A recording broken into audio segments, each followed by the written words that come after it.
Good afternoon. I'm really delighted to be here this afternoon talking to all of you about what has become my favourite subject, the Commonwealth Games and Birmingham 2022. It's been a very long journey for me, this, which began way back in 2002 when I had political responsibility on Birmingham City Council for the Leisure, Sport and Culture portfolio. And in that role, I was invited to Manchester for the Commonwealth Games back in 2002. Spent the week there watching the events, and I only had one thought in my mind throughout the time I was in Manchester, and that thought was, why is Birmingham not doing this? I absolutely believed we should have been hosting the Commonwealth Games, and I came back from Manchester with that view. And the following year, in 2003, we hosted for the first time the World Indoor Athletics Championships. And at the end of those championships, I said to Dave Moorcroft, who was the chief exec of British Athletics at the time, I think the city needs to have some further ambitions, so I'm going to announce that we should host the World Athletics Championships. And he said to me, no, don't do that, Ian, because we can't support you in that. We're going a different route. So I went into the press conference and said, Birmingham should set the ambition of hosting a Commonwealth Games at some point in the future. When I went back to the council house, I was met with some bemused silence by my colleagues who all thought I was crazy and how we were going to afford it, and we couldn't possibly do it. So it's been a very long journey from 2002, 2003 to today, and the opportunity that we now have to actually host the Commonwealth Games in Birmingham. And it does show, if you keep persevering, you keep struggling on, you can get there at the end. This was our logo for our bid for Birmingham 2022. What it's trying to capture is the vision that we had for the Commonwealth Games, that Birmingham was heart of the UK, soul of the Commonwealth. And to underline that we were the soul of the Commonwealth, we kept telling the Commonwealth Games Federation that we had someone living somewhere in Birmingham who could trace their heritage back to all 70 Commonwealth nations and territories. And when Louise Martin turned up at the school to announce that we had won the bid to host the Games just back in December of last year, she was really kind enough to describe Birmingham as the Commonwealth city because of our super diversity. Of course, we'd begun just over 18 months ago now, setting out with the intention to bid to host the Commonwealth Games in 2026. And as you'll all be aware, the city of Durban, who were the original host for 22, dropped out because they could not afford to host the Games. So we set out then, being told by the government that 26 wasn't going to be on the cards. We shifted our bid to host the Games in 2022. And as I've said, we majored on the diversity of the city, but we also stressed to the Commonwealth Games Federation that Birmingham was a very young city, because these major sports championships, if they are anything, they are first and foremost a celebration of youth and young people. And that's, I think, a great image there. Alexander Stadium, young people celebrating the fact that at that moment in time we were still bidding. I think we just may have knocked Liverpool out of the competition when that photograph was taken. Our bid, of course, majored on the fact that we had 95% of the facilities required already in place. So we were describing that to the Commonwealth Games Federation as being low risk and low cost. It's not quite worked out like that. These games, as is inevitably the case, are very expensive. But we mustn't lose sight of the fact that 75% of the cost of the Games is going to be met by the British government, and we wouldn't have any other opportunity of drawing that level of funding from the government into the city and region. And of course, the Games provide a fantastic platform for the city and the region. They're the third largest global multi-sport event, and it's a real opportunity now for us to showcase the city and the region to the world. And I think we do have to use that platform to demonstrate to the world what Birmingham and the wider region is all about, and what the people of Birmingham and the region have to offer. It says on this slide we're going to have 765,000 Games visitors. It might be anything between half a million and 1 million people that come to Birmingham during the 11 days of the Commonwealth Games. And of course, what we will be doing, we'll be using the Games to accelerate the delivery of some of Birmingham's growth and the infrastructure that we'll need going forward. The facilities that we're going to develop, particularly Alexander Stadium and the village, which I'll talk a little bit more about in a moment, but also the aquatic centre, which is just over the border in Sandwell will be a real physical legacy for us from hosting the games, and those facilities will go on to be a very real sporting legacy for the city and the region. But we also have to make sure that we provide a legacy for the people of Birmingham, because if we're not doing this for the people, then we shouldn't have started out on this journey in the first place. So we are going to put a lot of effort into making sure that the games are genuinely a catalyst for getting people active, doing something about the difference in life expectancy. If you live in the wealthiest part of Birmingham, you can expect to live 9 years longer than if you live in the poorest part of Birmingham, and the games have got to do something about changing that. And we need also to use the games to underline what a cohesive city Birmingham is, and prevent different communities from turning inwards and make them turn outwards again and reach out and be talking to other communities, so we remain a very friendly city going forward. Perry Bar is going to be very much the focal point of the games. It's the venue for the games stadium and also for the village.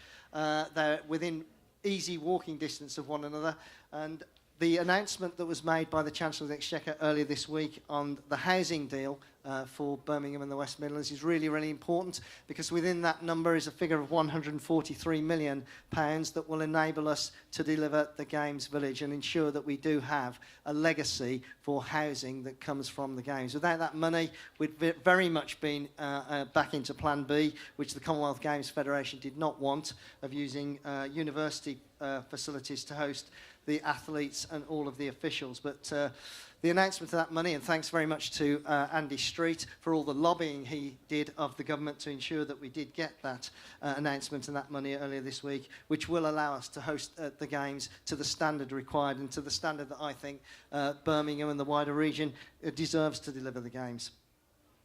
Alexander Stadium, which will be the venue for the opening and closing ceremonies, and obviously the athletics will hopefully look something like that when we complete the refurbishment of it, taking the capacity of the stadium up to 40,000 seats for the games, and which will come back down to 20,000 seats post-games. And we need to make sure that we learn from other host cities to ensure that we build the stadium in a way that we can genuinely deliver a legacy beyond the games, and ensure that the stadium, I keep saying this, there's no guarantee of it, but I keep saying the stadium should become the national stadium for athletics in the future. There's one or two problems with the Olympic Stadium which you might be aware of, cost of moving seats in and out. So we need to be pushing this argument that we will not only be the home of British athletics, but also we'll have the national stadium for athletics going forward. And we need to make sure that that is genuinely multifaceted and multi-use, so that we do get much more than 2 or 3 uses out of the stadium each year. Interestingly, there's been some interest from the British Athletics Supporters Club, who want us to build a museum to the Commonwealth Games within the stadium and have that as part of the legacy going forward. And they're hoping to come and speak to us about that in the future. But there's a real opportunity here, I think, with the future of the stadium, to get another major sport into the city using this stadium going forward. The Commonwealth Games Village, this is going to present a challenge. Wahid keeps telling me that we've got no room for slippage on this, and we can't move the date. That's one thing that we can't do. We've got to have it all ready for July 2022. So Wahid's already underway on all the preparation for the construction of this, but there are significant risks. So low risk, low cost. As I say, it didn't quite turn out that way. But that's the site where the Commonwealth Games Village will go. It's the former Birmingham City University site out at Perry Bar. It will be constructed to accommodate all 6,500 athletes and officials for the Games. It's a real opportunity for us to create a new community and a new centre out in Perry Bar, which is already part of the Birmingham Development Plan, and it will help us meet some of our housing need going forward. It will be, post-Games, the site of 1,000 new homes, but also the catalyst for a further 2,000 to 3,000 homes on adjacent sites, helping us meet some of the 51,000 houses that we have to build between now and 2031. And as it says at the bottom of this slide, work on sites begins imminently to be ready in 2022. I think, Wahid, you're already underway, aren't you? You're ahead of the game there to make sure that we do complete what we have to complete and deliver the games to the standard expected. As I've said, post-games, 1,000 new homes. It's the first phase of growth within the Perry Barr area and will provide a mix of family homes and green spaces in order to create a new centre and a new sense of place out at Perry Barr. So, it's a real opportunity for the city going forward. £500 million boost to the economy, and we very much want local businesses in Birmingham and the wider region to benefit from that. Between 500,000 and 1 million visitors during the 11 days of the Games, a real opportunity for us to increase the West Midlands as a destination for people from around the world. And of course, we have to present the very best image of Birmingham and the region to the world if we're going to maximise the opportunity. And I've been really encouraged by the way that the focus on the Games has brought together both the private and the public sector with a sense of purpose that we've got a real opportunity here and we can do something to reposition the image of Birmingham and the wider region on that world stage. So I'm very confident that together we will make the most of this opportunity for Birmingham and the region. So let's do it. Thank you very much. Right, so let's introduce my panel. We're talking about Commonwealth Games 2022. Massively exciting event coming down the tracks to us. So on the far left, on your far left, we have Andy Street, Mayor of the West Midlands.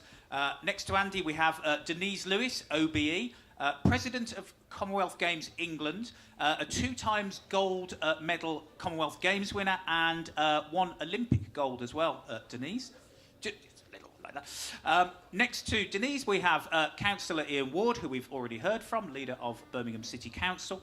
And next to Ian is Chris Bell, head of partnership delivery at Wasps and ex-England Saxon rugby player. So, fantastic panel.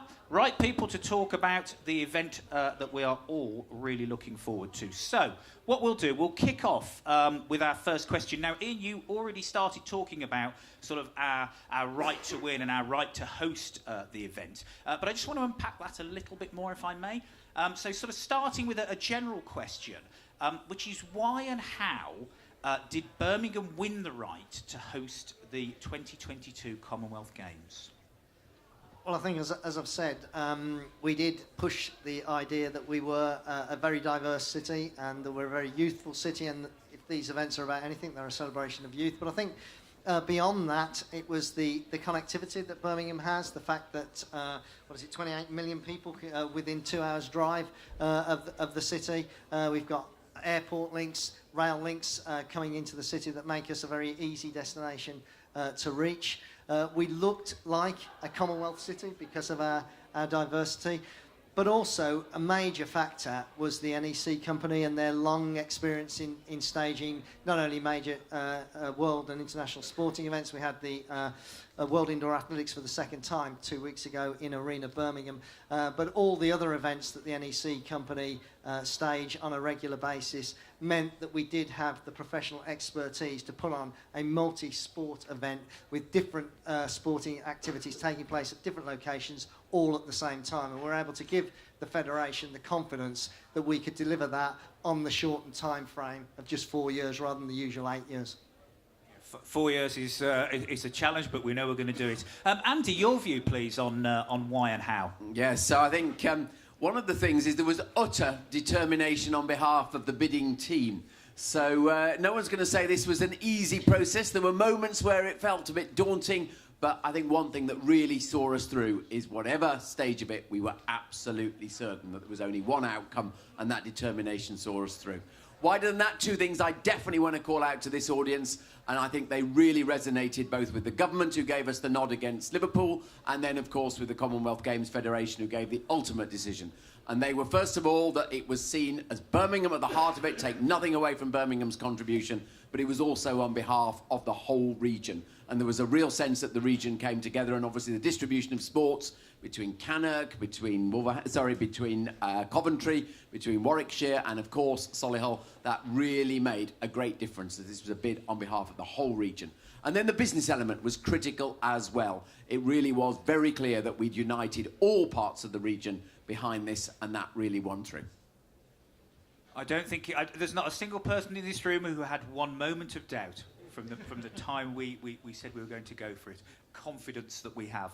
OK, I'm going to move the question on a little bit, and I'm going to ask, how will the Games benefit the visitor economy of Birmingham and the wider region?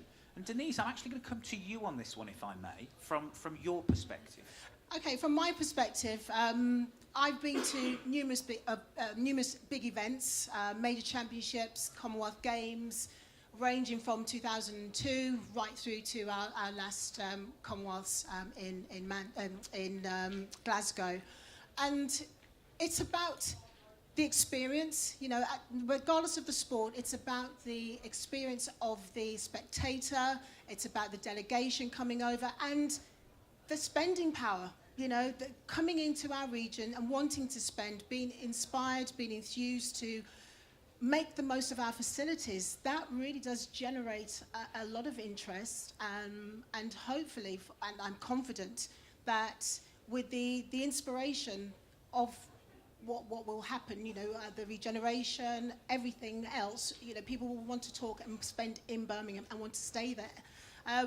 We talk about, you know, the Olympics. I've been part of the Olympic bid team. I've seen how in the years leading up to those games, the conversation around what will take place in our region is so exciting. You know, you've highlighted that it's about not just Birmingham, but about the region coming together. And for me, I just know that if you make it more than just the activities, more than just the sport, it's about the cultural experience.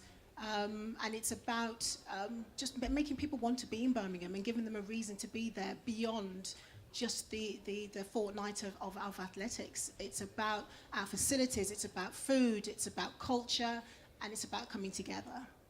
And I mean, Denise, thank you. That's such a great answer. And I think, and I guess, and Ian, I'm going to ask you this question now. I guess somewhere there was a business case written, perhaps, and some numbers worked out as well around actually the benefit to the visitor economy.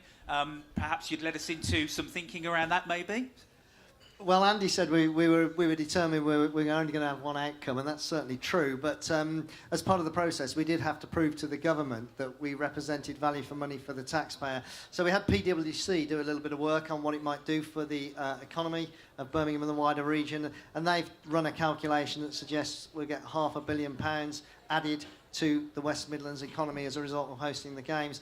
That million people coming into Birmingham and the region for the Games across the 11 days is only part of the opportunity we have to present the city and region to the world. The television audience for the Games across those 11 days will be in excess of 1 billion people. So we really have an opportunity to sell our city to the world, and we need to make the absolute most of that. We've got long experience now in hosting major sporting events. Denise was saying to me when we just before we came out here, back in the 80s and 90s, Birmingham was mainly just a football city. Since then, we've hosted so many world and European sporting championships in Birmingham that we've developed a real audience for the experience of coming to those events. And I think one of the things we have to do is learn from the city of Barcelona, who used the Olympics, which I know is a much bigger scale event, but they used the Olympics to reposition the city of Barcelona, and as a result, they became the #1 tourist destination for weekend breaks in Europe. We have to try and do something for our city and region off the back of the Games. We have to be mindful of those 1 billion people that are going to be watching Birmingham and the region on their TV sets, and we need to do something that presents the city to those people and wants to make them come to visit Birmingham and the West Midlands. Ian, and I think that's beholden on all of us to play our part. 1 billion people, their eyes are going to be on us. So, you know, we've all got a role to play, actually, in maximising that impact. Chris, I want to come to you next, if I may, and talk a little bit about rugby sevens, It's one of the 20 sports taking place across 19 venues. And as a former Sevens player, can you sum up what fans can look forward to when they're watching the sport in 4 years' time? As a former player, it's a very, very long time ago. No longer fast enough to play that form. We've talked about experience a lot of the time. I think the great thing about sport is it's drama that's not been written, and even if you don't understand the sport, even if you don't really understand the nuances of a particular sport, you're going to be in a stadium, you're going to have a great experience, you're going to have a great day, and you're going to see something very dramatic, and you'll be part of it, and that's the whole atmosphere of being the Commonwealth Games. We've all sat there, being one of the 1 billion TV audiences, and we've watched a bizarre sport that we've never heard of, just because somebody from Colombia might win a gold medal, and we've all been there, and we're going to be like that again. So Rugby Sevens is a really fast-paced sport. There's obviously shorter games. There's less players on the field. There's some phenomenal talent out there. The USA are a top side. England are a very, very top side, regularly competing to win cups around the league. We've got Simon Amor as a fantastic coach of the English team. So we've got a real Sevens team we can be really, really proud of. As a proud Englishman, you support everybody across every single sport, and I'm a very, very avid viewer of Commonwealth Games and Olympics. And it's great that the rugby can be part of it. And I know the rugby players, when they was as part of the Olympics, at the last Olympics as well, I've a couple of friends went out there and played, and it's had such a great experience. And to have that Commonwealth experience out on our home turf in the West Midlands is fantastic. No, absolutely. I mean, it is just how these sports just grab you and pull you in, even though you've got absolutely no idea what's going on. But it just does, doesn't it? Absolutely. Denise, can I ask you a question now? How important was sport in the West Midlands for you when you were growing up? And can you see the Commonwealth Games having a similar impact on teenagers who perhaps aspire to be the next Denise Lewis or the next Mo Farah, perhaps? I think they can aspire to being better. We have much better facilities than when I was competing. And really, growing up in the Midlands for me, I used to do the journey. I don't know, we've got Midlanders all over the place in here. From Wolverhampton to Birmingham New Street. I used to jump out, then take the bus up Corporation Street to Perry Bar. So it was quite a long journey as a sort of 14, 15-year-old. But I remember getting on the train at Wolverhampton. Sometimes I didn't get the express train, so I'd stop at Coseley, Tipton, Sandwell and Dudley, Smethwick Roll Street, and finally get to New Street. And the pull and the draw for me, see, you've done that journey, I know it. You're ricocheting along. And that journey for me was because I understood the power of a sport. I was prepared to make that journey. I had a fantastic stadium down the road, but the draw was to be at the big stadium, Perry Bar, Alexander Stadium, the stadium of champions, and I wanted to learn my trade. So I was prepared to make that journey. Now, the youngsters have facilities on their doorstep. The High Performance Centre there, the GMAC that everyone knows, that is so busy on a weekday, competitions, you name it. And so the city is prepared to produce the next champions. And as I said, the Commonwealth Games is about introducing them to new sports that they probably don't have the opportunity to participate in their schools. But we have the opportunity to change that. We really do. For me personally, the Aquatic Centre is a big, big plus in so many ways. We know about the diversity that we have in Birmingham and the opportunity for some communities that don't inherently swim to change that and to understand the health benefits. So it's more than just creating our future champions for me. It's about changing lives in communities and making them more aware of the extended health benefits. Having that conversation, it does start with our young people. It starts with them taking home the message of, oh, the Commonwealth Games is coming. I recently went to a school in Perry Bar to talk about that potential legacy and how they can get involved. And they will be the spokespeople for us as they draw their parents in, their aunties, their uncles, and they will hopefully want to volunteer. You know, it's very much, about our volunteers and how you can get involved as well. And so I'm very excited, I won't even lie, and it's a time to understand we're under the spotlight, the global spotlight, and this is our chance to really make a difference. Denise, I want to come on to legacy a little bit more later, but absolutely it is so important that we get that right, because this is such a great opportunity, and we'd all be remiss not to make the most of it. And the only other bit I just wanted to draw out of that answer, and I've got to do it because I'm reminiscing myself a little bit here, is that journey up to Perry Bar, because probably 50% of the people in this room went to Birmingham Poly to do some sort of course around the built environment, which is all these guys out here. So yeah, we've all shared that journey.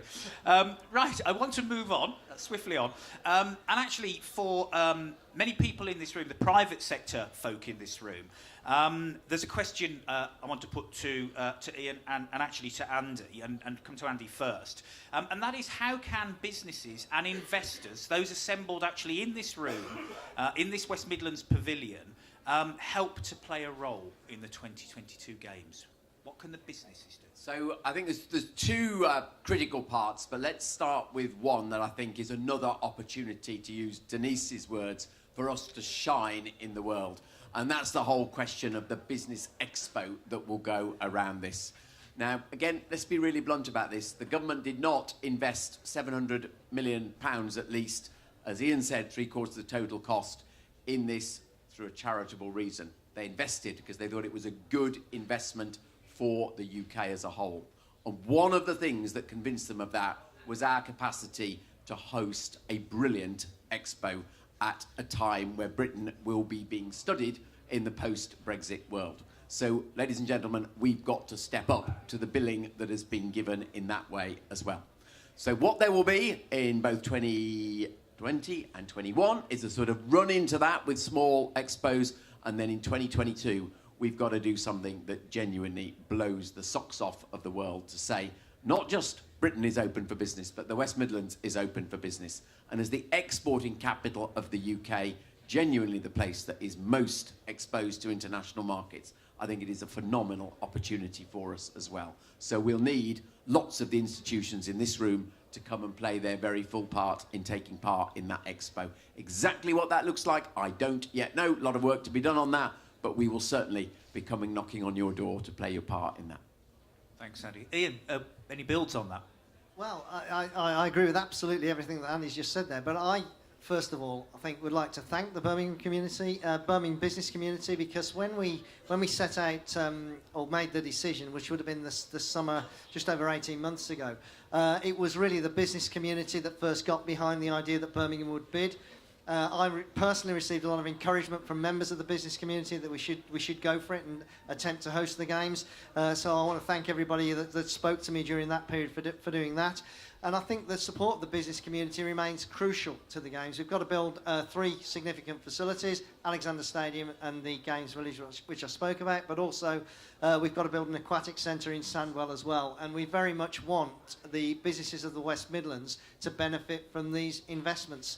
So we want you to get behind putting this infrastructure in place, and then also, the games will be a catalyst for delivering some of the transportation infrastructure that the city is going to be needing going forward. And again, we want businesses across the West Midlands to benefit from that. These need to be a Birmingham Games that are made in the West Midlands. It's our games, and we should benefit, and we should ensure that the people of Birmingham and the wider region are the beneficiaries of the games. Absolutely, and thinking about the people of the West Midlands, I want to come now to Chris and talk a little bit about the regeneration and the legacy piece, and sort of what impact, in your view, Chris, these games will have on that legacy and that regeneration for the people.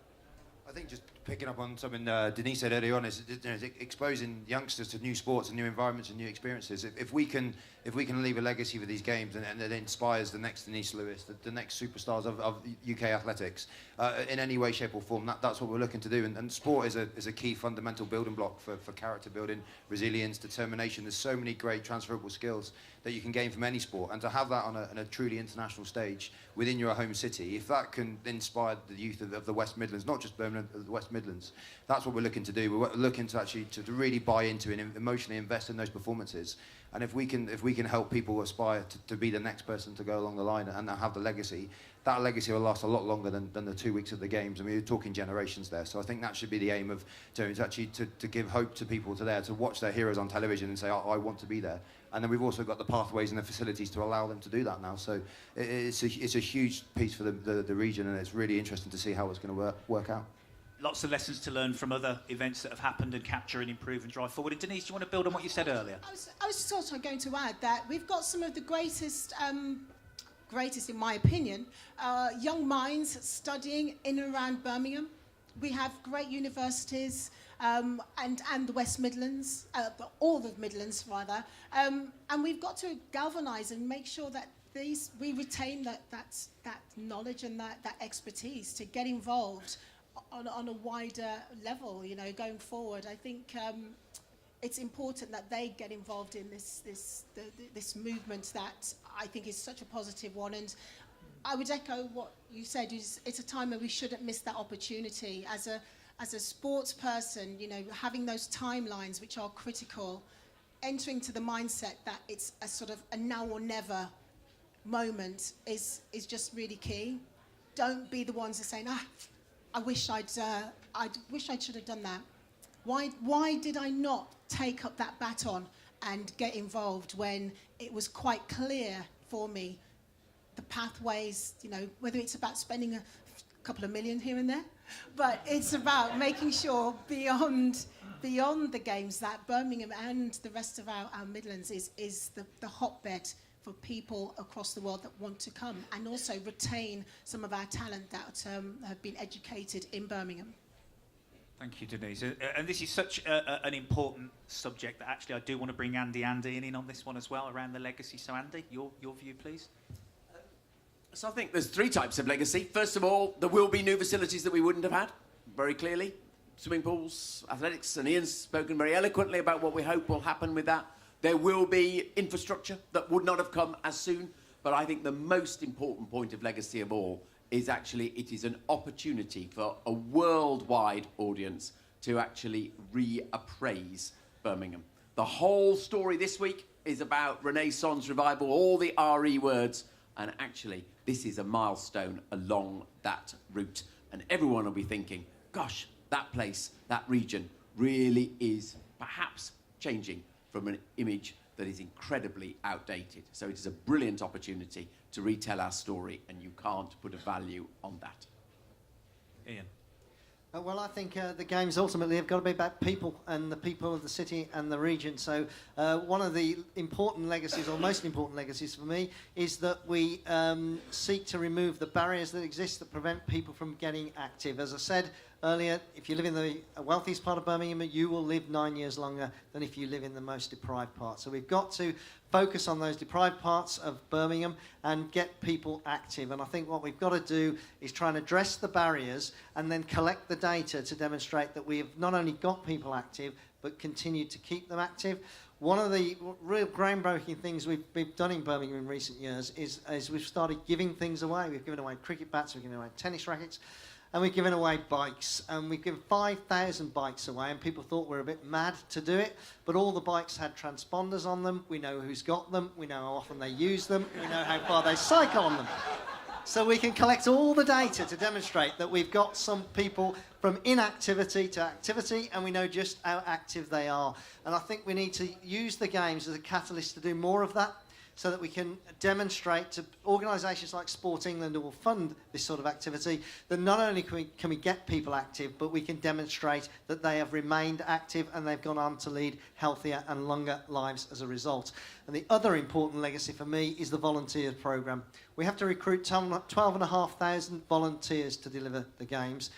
What we want to do is, again, look at the deprived parts of Birmingham, people who are unemployed, give them an opportunity to volunteer, and then partner up with a sixth form college or maybe some of the universities to ensure that the volunteers get a real meaningful qualification that they can use to go on either into further education and training or directly into a job. So people will be able to look back and say, yes, the Commonwealth Games gave me a real opportunity. I was out of work, unemployed, didn't know what I was going to do, and those games got me into work and have given me a career and a future.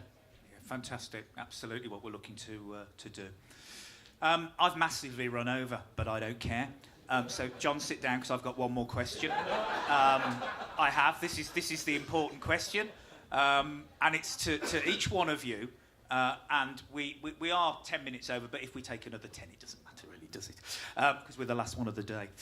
So, thinking about our panel, thinking about sporting achievements, what I'd like to know, what we would like to know from each one of you, is what has been your standout sporting moment that has taken place in the West Midlands or that has involved a West Midlands sports team or person, and why? And the answer definitely involves West Bromwich Albion. But I'll let you make your own call on that. Actually, Denise, we'll start with you if I may. You've got to go first. But you can, maybe you could have two. Have the first one and maybe have the last one.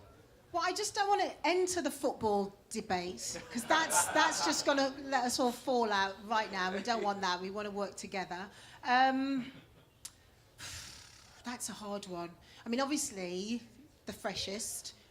We've had the World Indoor Championships. They were fantastic. The World Indoor Championships in 2003 were brilliant. A few world records there, I do remember. But I do really believe the best is yet to come. I really do.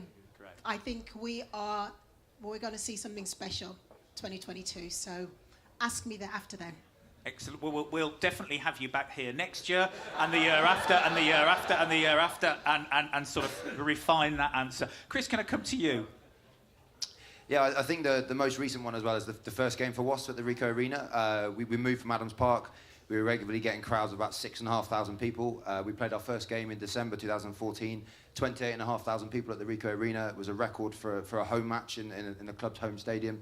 Andy Good, who was born and raised and educated in Coventry, actually set the record for the most amount of points by an individual in a game. He scored 33 points that day. It's an amazing achievement because he's got the fine figure of two men. And he's not your natural... I can say that because I know him quite well, but he's not here, is he? And then the legacy on that from that is we've actually gone on to break that record twice more. So we've had 30,500 and 31,000 people.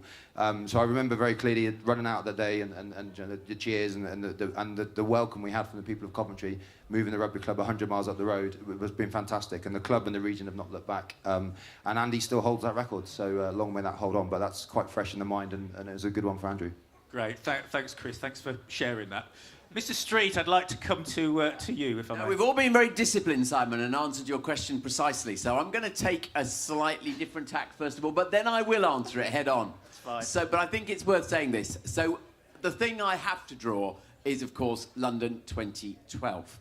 I was mad enough as CEO of John Lewis to say we will be a sponsor of London 2012. Not what a small domestic organisation is supposed to do, probably the best money we ever spent. But therefore, I was lucky enough to go to the stadium a number of times.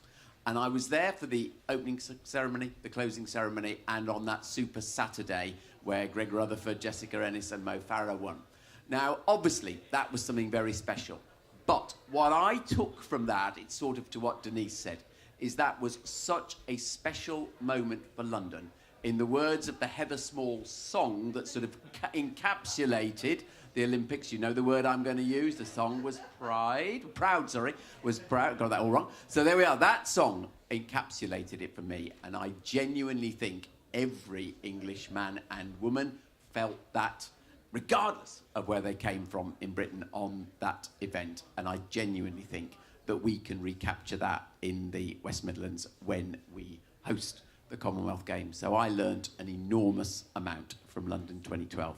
The straight answer to your question, and I'm not going to dodge the controversy. So it has to be Rotterdam 1982. I was not there in Rotterdam 1982. I was in a pub in Birmingham with my friends, but that has to be the best Brummie occasion yet. Thank you, Andy.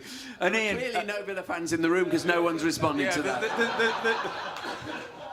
They're all West Brom fans. Right. Ian, please. I don't think I can answer that with one moment. Actually, just looking forward to Birmingham in 2022, there is currently a young lady at Birchfield Harriers. She's 18 years old, so she'll be 22 in 22, which is also the 22nd Commonwealth Games, so it would all fit. She's I'm not sure she's a long jumper or a triple jumper. She's one of the two, but she's born and bred in Birmingham. She's currently training at Birchfield Harriers. It'd be a fantastic moment if she were to win a gold medal at the Birmingham Commonwealth Games. But my memories, I mean, I grew up in the east of Birmingham, so inevitably Birmingham City fan because the bus route goes past St Andrews. So Blues winning the League Cup in 2011, they've never quite got to places like Rotterdam, but Blues winning the League Cup in 2011 was a special moment, obviously for me as a Blues fan. But I was also involved in bidding both for the World Indoor Athletics in 2003 and, of course, the World Indoor Athletics 18 just a few weeks ago. In the World Championships just 2 weeks ago, I had the great honour of presenting Andrew Pozzi with his gold medal for winning the 60 metres hurdles. That was a really special moment for me. But I go back to 2003 for the most special moment, because in those World Indoor Championships, Asher Hansen was the image of the championships. We had these huge posters up all around the city with Asher Hansen's image on them. And then in the championships themselves, round 5 of the triple jump, she was in 4th place. She jumped into 1st place in the 5th round and went on to win the gold medal, and the roof came off the Arena Birmingham in that moment. And that is the most special moment of any sporting moment for me in the city of Birmingham. Tremendous stuff. Some inspirational moments there, and only 4 years to wait. Only 4 years to wait. Right, I have to bring this to a close because people are circling and pointing and doing this, so I'm not going to drag this out any longer by just carrying on. But I just want to say it's been an absolute privilege to host this panel. This is the biggest audience today, the quietest and most compliant audience today. Thank you very much. But to the panel, absolutely brilliant. Thank you for your thoughts and your insights and your memories. To Andy, to Denise, to Ian and to Chris, can we give them the biggest round of applause?